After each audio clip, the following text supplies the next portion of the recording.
Welcome back to my channel and today we have to आगे की journey हमें complete करनी है कंपोनेंट ऑफ फूड का। ये वीडियो लेक्चर नंबर 4 है जिसमें हमें कंपोनेंट ऑफ फूड के बाकी कंपोनेंट्स कवर करने हैं। अभी तक हमने कार्बोहाइड्रेट पढ़ लिया, अभी तक हमने फैट पढ़ लिया, प्रोटीन पढ़ लिया, विटामिन्स पढ़ लिए, मिनरल्स पढ़ लिए। तो आज के सेक्शन में हमको रफेज और dietary fibre and water complete करना है। This two components of food हमें कंप्लीट करना है। मैंने नाम तो बोला कि रफेज और dietary fibre and water, but ये दो कंपोनेंट्स कैसे हो गए?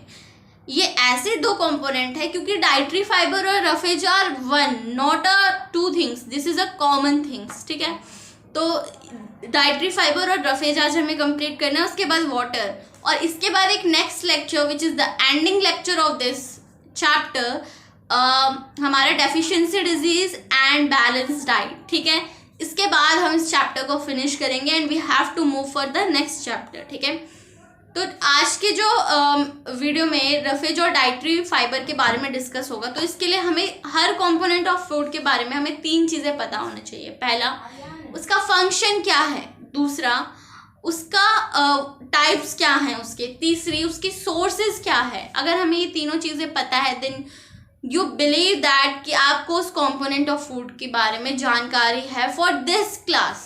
ठीक है, आगे की मैं अभी बात नहीं कर रही क्योंकि आगे और डेप्थ नॉलेज आपको पढ़नी है।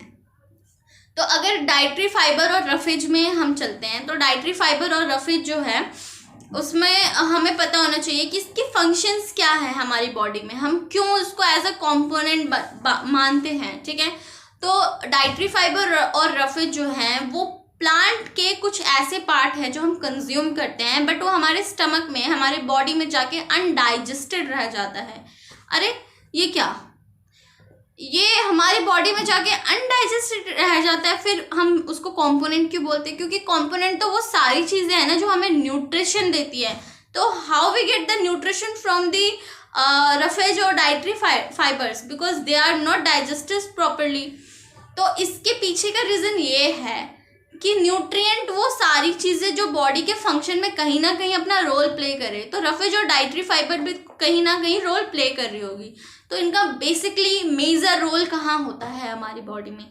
अगर इनके बेसिकली मेजर रोल की बात करूँ तो ये हमारे डाइजेस्टिव सिस्टम के प्रॉपर हेल्थ के लिए बहुत बेनिफिशियल होते हैं। ठीक है, क्योंकि एक तो ये हमारी बॉडी में जाके अनडाइजेस्टेड रह जाते हैं। ठीक है, तो अनडाइजेस्टेड रहने का मतलब ये है कि हमारी बॉडी में जाके फुल्ली डाइजेस्ट नहीं होते, और ये हमारे पूरे डाइजेस्टिव ट्रैक्ट को, यानी हमारे स्टमक के एरिया को, स्मॉल इंटेस्टाइन के एरिया को, जो आपको पार्ट आगे आपके क्लास 7th में पढ़ने को मिलेंगे, उसको क्लीन करते हुए निकलते हैं।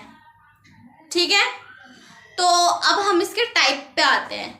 टाइप अगर मैं बात करूँ रफेज और डाइटरी फाइबर के, तो 2 तरह के होते हैं। कौन कौन से? First is soluble roughage, second is insoluble roughage.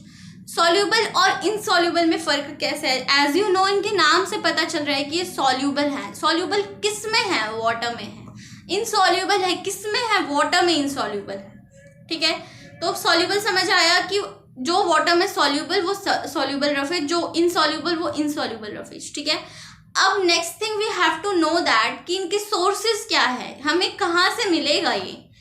तो सॉल्यूबल रफेज की बात करें तो सॉल्यूबल रफेज कुछ हमें फ्रूट से, क्योंकि हमने क्या पढ़ा कि प्लांट के कुछ ऐसे पार्ट है, तो प्लांट से हमें क्या चीज़ें मिलती हैं खाने के लिए? Fruits and vegetables.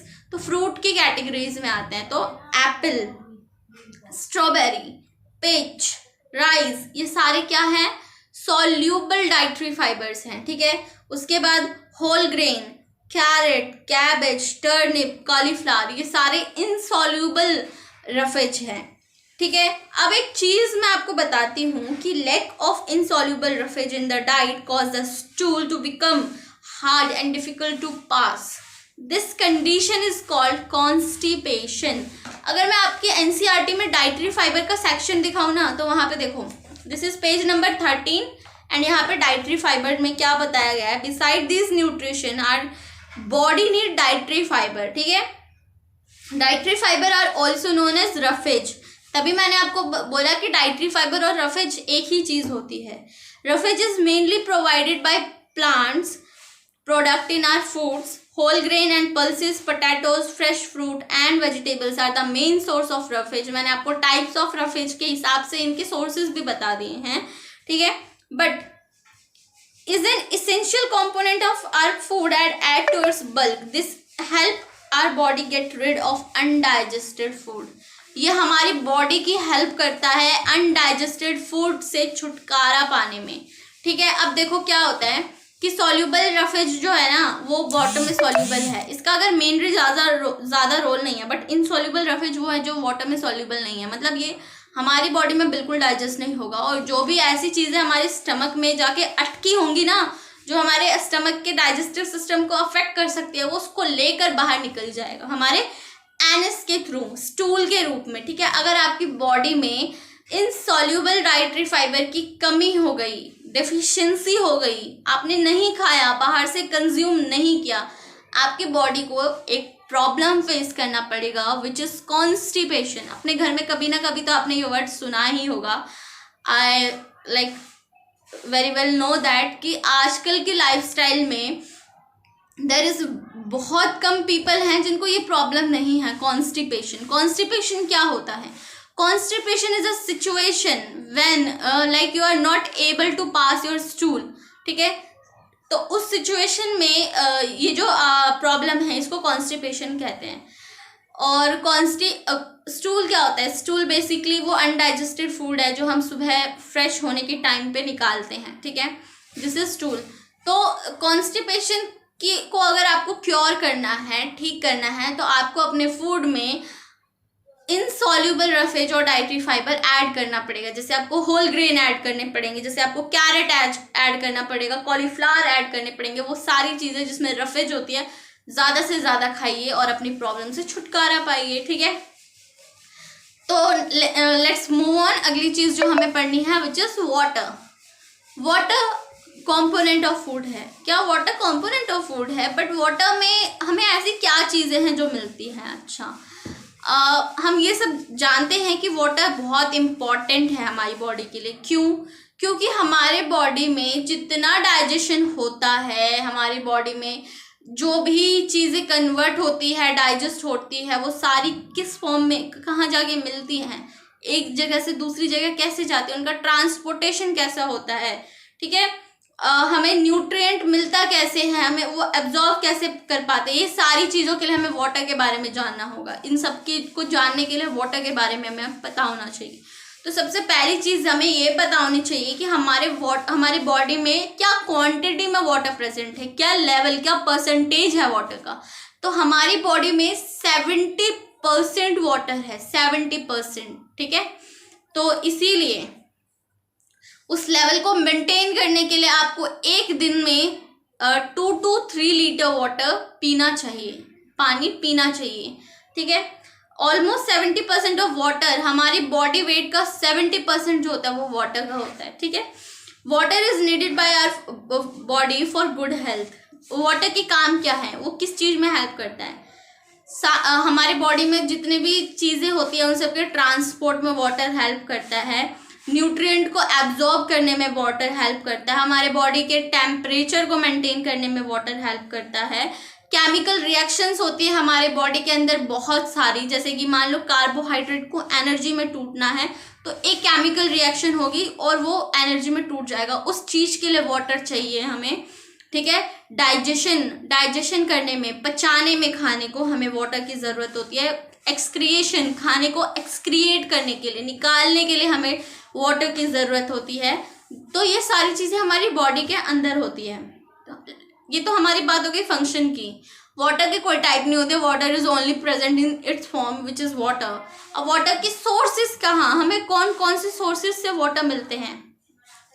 तो सोर्सेज की बात करें, सिर्फ हमें लिक्विड जो हम पीते हैं उन्हीं से वाटर नहीं मिलते। वाटर हमें कई बार फ्रूट, वेजिटेबल, सब्जियों, इन सब से भी मिलते हैं। कैसे? मिल्क में थोड़ी क्वांटिटी फैट का होता है, थोड़ी क्वांटिटी वाटर का होता है। क्यों? आपकी मम्मी जब मिल्क आता है घर पे उसमें पानी नहीं मिलाती, थोड़ा सा मिलाती है ना, तो उसमें भी वाटर प्रेजेंट होता है। फ्रूट्स में वाटर होता है।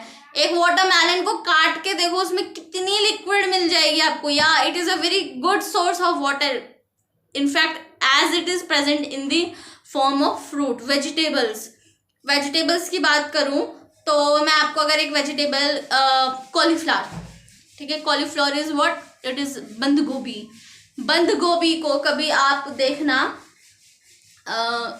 थोड़ा सा ऐसे करके घिसना, ग्राइंड करना उसको, ठीक है, और थोड़ी देर के लिए छोड़ देना। आप देखोगे मतलब क्या करके छोड़ना, उसमें ना थोड़ा सा सॉल्ट डाल के छोड़ देना, उसमें से बहुत सारा पानी निकलता हुआ दिखेगा। इसका मतलब क्या, उसमें वाटर प्रेजेंट है। आप उसको कंज्यूम कीजिए, आपके वाटर बॉडी में वाटर का लेवल अच्छा होगा, ठीक है। और यहाँ पे ये भी बताया है कि we need to take at least 3 litre of water per day because it is very important as you know the function of water, so you might have know that what is the important role of water in our body, ठीक है।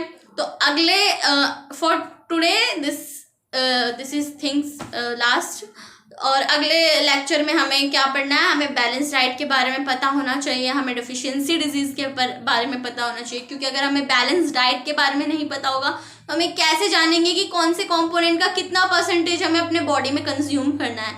हो सकता है आपने vitamin ज़्यादा ले लिया, आपने मिनरल ज़्यादा ले लिया, आपने फैट और प्रोटीन ले लिया, आपने फैट ज़्यादा ले लिया, कार्बोहाइड्रेट कम ले लिया, आपने फैट ज़्यादा कर लिया, प्रोटीन कम कर लिया। तो इन सब चीज़ का क्या इफेक्ट होता है हमारी बॉडी में, वो हमें जानना बहुत ज़रूरी है, ठीक है। तो ये सारी चीज़ें हम लास्ट लेक्चर में कंप्लीट करेंगे, उसके बाद this chapter is going to be finished. For till then you have to like read NCERT on the basis of every day, ठीक है।